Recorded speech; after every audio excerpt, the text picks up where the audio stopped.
जीवन में आर्ष ग्रंथों का महत्व।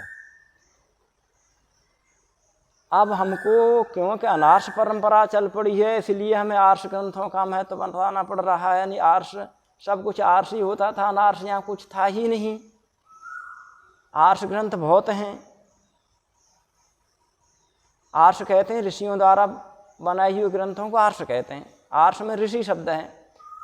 तो यहाँ 2000 साल पहले तक तो बिल्कुल आर्ष ही आर्ष था, अनार्ष कुछ था ही नहीं। और उसके बाद में भी देखते हैं तो 1012 साल तक भी यहाँ पर आर्ष ही रहा। अनार्ष तो अब चल पड़ा है। अनार्ष ग्रंथों में सीखने में परिश्रम बहुत लगता है और फल बहुत कम मिलता है। खोदा पहाड़ निकली चुहिया। आर्ष ग्रंथ ऐसे होते हैं जैसे एक गोता मारो और बहुमूल्य मोतियों को प्राप्त करो। कम पुरुषार्थ बहुत अत्यधिक लाभ होता है। तो आर्ष ग्रंथ जैसे अपना आयुर्वेद है, आयुर्वेद चरक व सुश्रुत हैं। व्याकरण है, व्याकरण पर अष्टाध्यायी और महाभाष्य हैं। ज्योतिष पर सूर्य सिद्धांत है। तो इस प्रकार के दर्शनों पर 6 ऋषियों के बनाए हुए 6 दर्शन हैं। 11 उपनिषदें हैं। ये आर्ष ग्रंथ हैं। आर्ष ग्रंथों के पढ़ने से बहुत कम समय में और यथार्थ बोध होता है। और ऐसा बोध होता है कि उसकी कोई काट नहीं होती। ऋषि मुनियों की बुद्धि जो होती है आर पार की देखने वाली होती है। पूर्वा पर बहुत विचार करके बात लिखी जाती है। आजकल जितने भी पढ़ाइयाँ होती हैं इसमें पूर्वा पर को पूर्ण रूप से नहीं विचारते हैं। आज की थ्योरी कल समाप्त हो जाती है, कल की परसों समाप्त होने वाली हो रही होती है। ऋषि ग्रंथों में ऐसा नहीं होता है। जो समाप्त होने वाला होता है उसको वो कहते ही नहीं। ऐसे ऐसे बहुत विचारपूर्वक ऐसे ग्रंथ लिखते हैं जिसकी कोई काट नहीं होती, जिसकी थ्योरी की कभी बदलने की संभावना ही नहीं होती।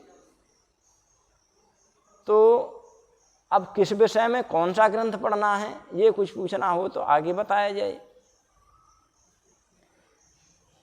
जैसे प्रकृति के बारे में आपने पूर्ण रूप से विचार करना है तो वैसे से आपने कणाद उठाना ही पड़ेगा। आपको कणाद को समझना पड़ेगा। उसकी कोई काट नहीं संसार में। आज की थ्योरियाँ जैसी बदलती हैं ऐसे कणाद ही नहीं बदलते हैं। योग पर आपने काम करना है, योग को पढ़ना है तो महर्षि पतंजलि द्वारा बनाया हुआ योग दर्शन और उस पर किया हुआ भाष्य व्यास जी का वो पढ़ना ही पड़ेगा आपने। न्यायों के बारे में बात करनी है तो न्याय दर्शन आपको काम देगा। आयुर्वेद आज की थ्योरी कल और कल अब एक दवा आपने दी और एक उसकी हानि, एक हानि का 10 हानियाँ भी वो दवा कर सकती है। लाभ एक करे ना करे लेकिन 10 हानि जरूर करके जाएगी। ऐसा आयुर्वेद में नहीं है। दवा आपको लाभ करे करे लेकिन हानि नहीं करेगी। तो यह आयुर्वेद पर आपने देखना है तो चरक सूत्र के पास जाना ही पड़ेगा। लोगों को आज बहुत भ्रम हो गया कि पहले शल्य नहीं हुआ करते थे। शल्य के सबसे पहले मर्मज्ञ बहुत अच्छी तरह से जानने वाले सुश्रुत हुए हैं। आप सुश्रुत को पढ़ेंगे तो कई सौ प्रकार के बहुत सूक्ष्म यंत्रों का उन्होंने अपने वहाँ वर्णन कर रखा है। चीर फाड़ की इतनी उत्तम रीति सबसे पहले उन्होंने ही दी है। ये तो कुछ राजनीतिक कारणों से हम लोग अपने आर्ष ग्रंथों का महत्व बताने में असफल हो पा रहे हैं, असफल हो गए। और नहीं तो ऋषि ग्रंथों की तो कोई काट ही नहीं है संसार में। और